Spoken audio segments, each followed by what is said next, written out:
సుదీర్ఘంగా పోలీస్ డిపార్ట్మెంట్లో పనిచేసి 30 సంవత్సరాల అనుభవం ఉన్నటువంటి ఏఎస్పీ రజనీకాంత్ రెడ్డి గారు ఈరోజు తెలుగుదేశం పార్టీ చేస్తున్నటువంటి అరాచకాలను, ప్రజలను ఏ రకంగా హింసించడం, పోలీస్ వ్యవస్థను ఏ రకంగా కించపరచడం అటువంటిది కళ్ళకు కట్టినట్టు చెప్పారు.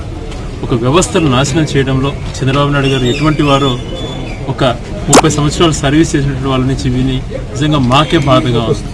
ఇటువంటి దారుణమైనటువంటి పాలనకు అంతం పలకాలి ప్రజలు.